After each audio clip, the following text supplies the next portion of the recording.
किंतु मैं अपने एक भाई को जीवित रखने की इच्छा रखता हूं यक्षराज। इसलिए अपनी बुद्धि के अनुसार आपके मन का समाधान करने का प्रयत्न करूंगा। पूछिए प्रश्न यक्षराज।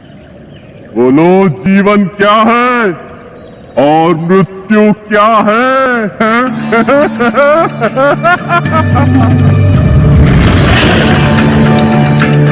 ऋग्वेद का कथन है यक्षराज, तमास्त दग्रे संव्रत तदादि मनसो रेतः प्रथम यदासित।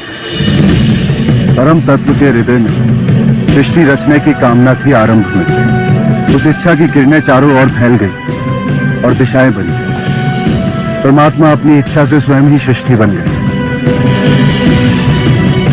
3 लोक, 3 गुण और 3 काल बने। अनेक जीव और अनेक पदार्थ निर्मित हुए परमात्मा के मन में। प्रत्येक जीव और प्रत्येक कण स्वयं परमात्मा ही है यक्षराज। अर्थात परमात्मा ही जीवन है। जिसका हृदय ये बात जान लेता है वो दूसरों के प्रति कभी क्रोध या ईर्ष्या नहीं कर सकता। वो धर्म पर चलता है और न्याय का सदा ही सम्मान करता है। यही जीवन का सार है। और मृत्यु क्या है युधिष्ठिर? बोलो। मनुष्य अपने प्रेम, स्वार्थ तथा क्रोध के कारण दूसरे मनुष्य के साथ मन से बंध जाता है। उस बंधन का नाम ही मोह। मोह के कारण मनुष्य अपने शरीर को जीवन मानता है और शरीर के नाश को मृत्यु कहता है। किंतु सारा जगत तो परमात्मा के मन में ही जन्मा है और परमात्मा के मन में ही उसका नाश हो सकता है। मार्ग पर चलने वाले 2 प्रवासी कुछ समय के लिए एक साथ चलते तो हैं और फिर दूर हो जाते हैं।